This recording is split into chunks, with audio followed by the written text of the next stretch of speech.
The Gauteng Health Department is calling on the public to help put an end to the continuing attacks on emergency medical services, or EMS personnel. This follows the recent attack on 2 EMS crew members who were shot at while responding to an emergency call at Dukathole informal settlement in Germiston.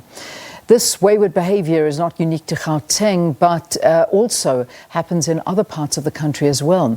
The Western Cape Health Department last year reported that there have been at least 12 attacks on EMS personnel in the province since the beginning of 2020 alone.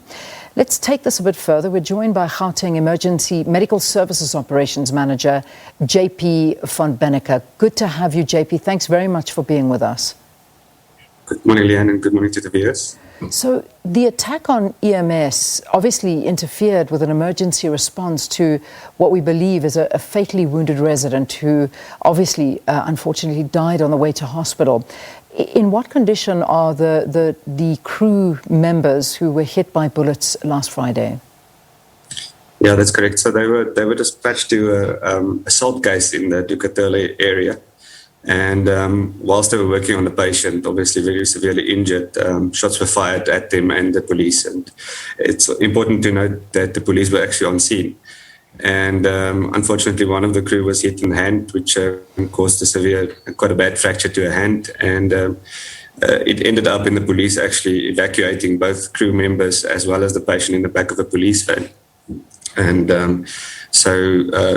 obviously, except for the physical trauma, the mental trauma and disability that this has caused now to this crew is quite severe. The one lady with the gunshot hand is still in hospital. She's due for another surgery on the hand. And it's devastating because you lose these crew and you lose that ambulance for a prolonged time, because for that shift now carrying on into this year, that ambulance will not be operating. And this is a great loss because, as it is, I know that we've spoken to a lack of ambulances, of medical vehicles and medical personnel. And something like this is just taking even more away from what we're living through already, whether it be through acts of violence, intimidation, and we're still going through a pandemic. I mean, this is a severe repercussion in the province, doesn't it? Great. Yeah, it takes away from what we do and what the EMS guys face every day, and it's like a state. The work inherently is dangerous. They're faced with viruses and disease, and just responding to a case, the road traffic accidents and incidences that happen is dangerous. But the EMS faces these risks and they accept most of these risks. But I don't think we can ever accept the risk or the abuse, even assault on our crew members and EMS staff. It just takes away from an already constrained system.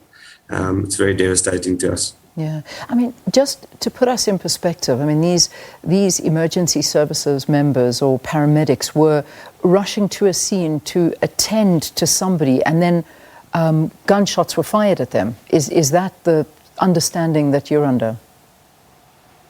Correct. Yeah. So it's safe to assume that they were probably caught in the crossfire, and that the assault on the patient was probably intended to kill him, and we were just at the wrong place at the wrong time. But you see the ambulance there with the red lights, you see the police there.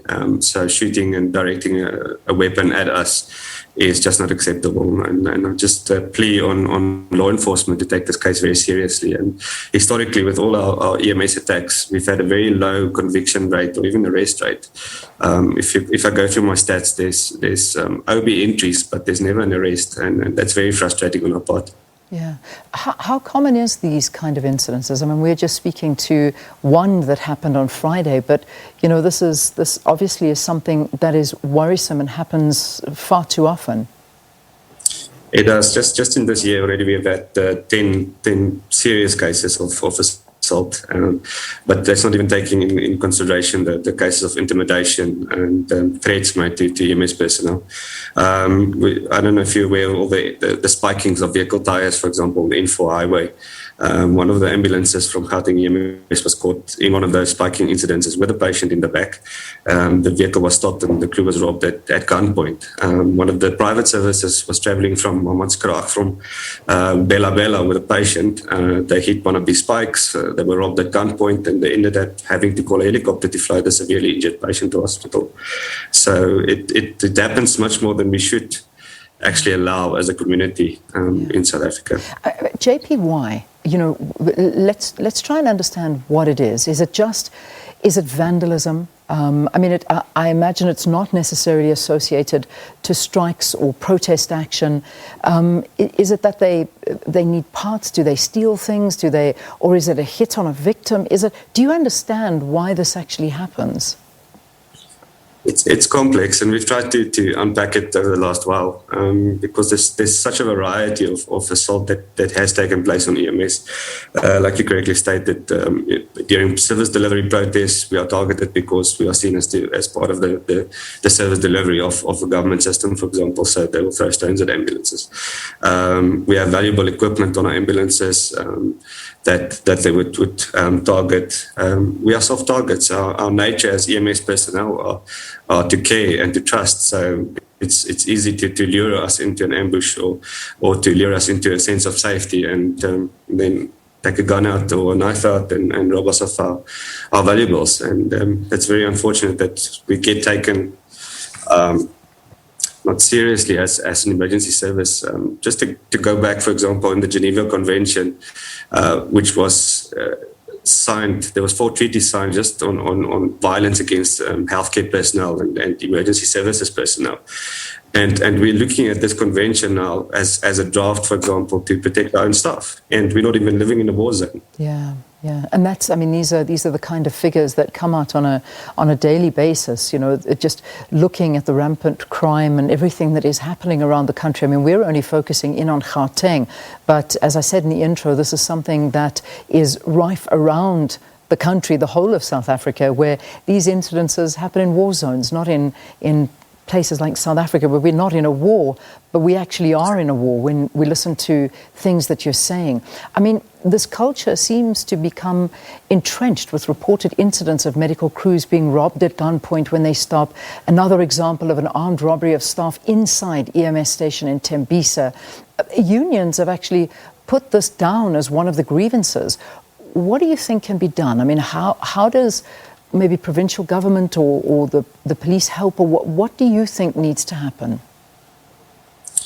Yeah, we had to unpack it. It's like you say, it's such a variety of cases, and it's very difficult as management, for example, just to tackle the issue of safety of EMS personnel, and we had to look at a hierarchy of controls that we could put in place and look at how do we eliminate the risk. And the only way to eliminate the risk is to stop the ambulance service from running. And we can't do that because in the Constitution of South Africa, it's one of your most basic rights is right to emergency care. Or how do you substitute the risk? It's difficult to substitute the risk because you have to then ask somebody to bring the patient out of a dangerous area that we, for example, identified, or wait for police to take us into an area which would cause a delay. We had a case in Tembisa and Shashanguve area a few years ago where in that mitigation, we had a little 8-year-old girl that was sent out by the family to come and fetch an ambulance into a dangerous zone. So we say it's too unsafe for us to go in, but it's safe enough for an 8-year-old little girl to go out into a dangerous area and come and wait for an ambulance. We're looking at engineering controls, which is technology, body cameras, getting the guys to use maybe non-lethal weapons, but the question is does that escalate violence? If so far none of our crews have been hurt because they've been complying, but if we don't comply and we spray you with pepper spray, are you not going to shoot us? Bulletproof vests, all of those things, those are all retrospective actions, which means the crime needs to take place for these things to happen. I think we need to go back as leadership and as a community and as civil society and just try and address these things to prevent it from happening in the first place.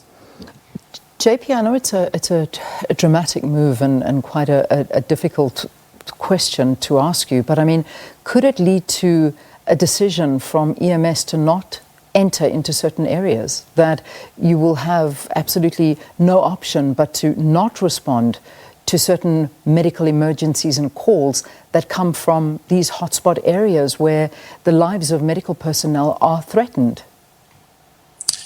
It is, yeah. So it's something that we have to face. It's something that we probably have to consider.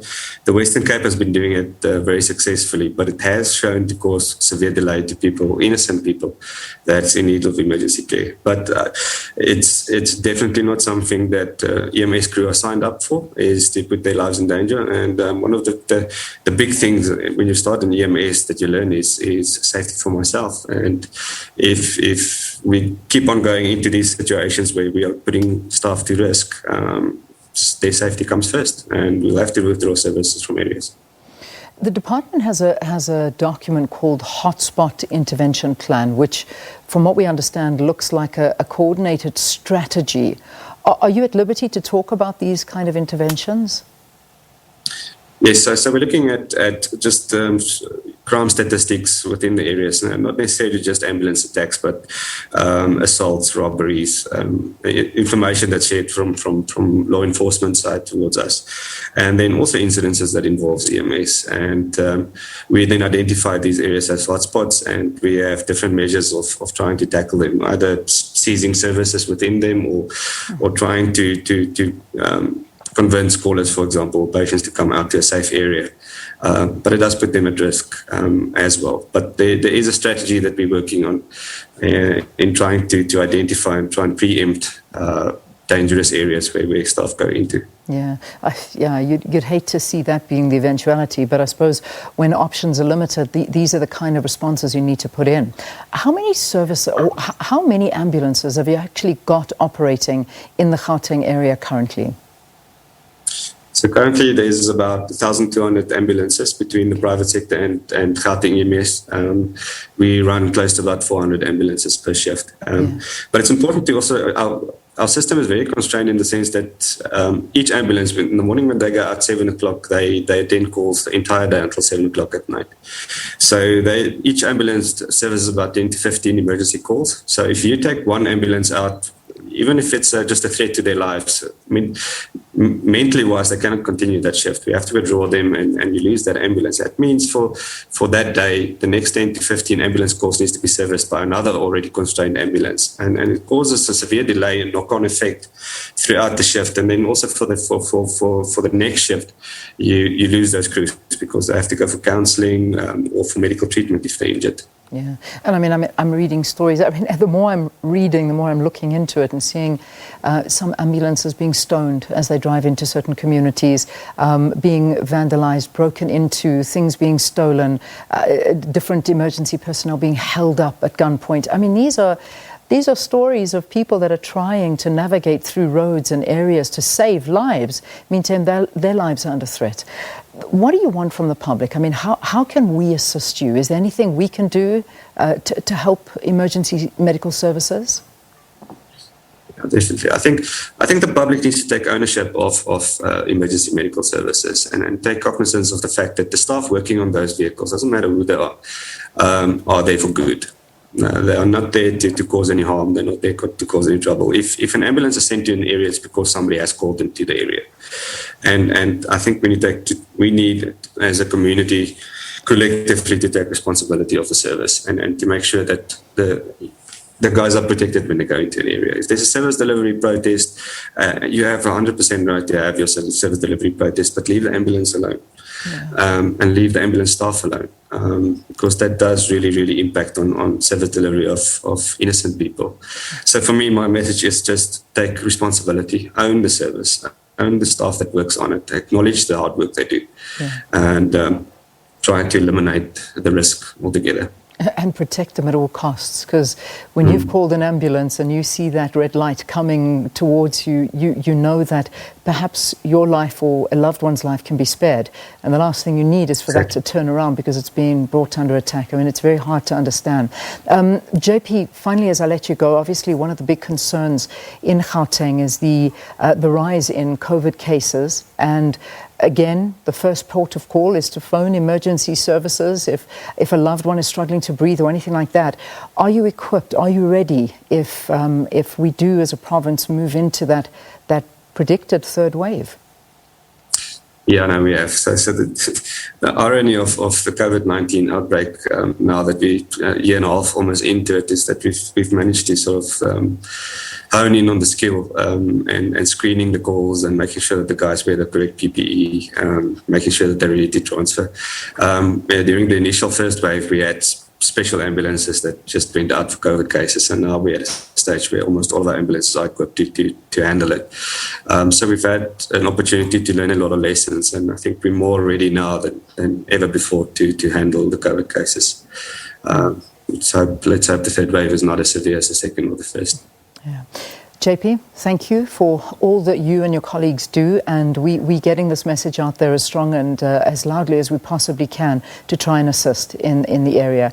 Gauteng Emergency Medical Services Operations Manager JP from Benecke, talking to us about how the department is pleading with communities to help put an end to attacks on emergency service crews and help in safeguarding their lives as they go about responding to calls, and to also stop vandalism on the equipment meant to help these very communities. So the Gauteng Department of Health requests members of the community who might have any information relating to any of the attacks or incidents to come forward, assist the police in their investigation by contacting the emergency numbers. I know they're on the bottom of the screen, 112 or 10177, and the SAPS, of course, on 10111. Please, let's help where we can.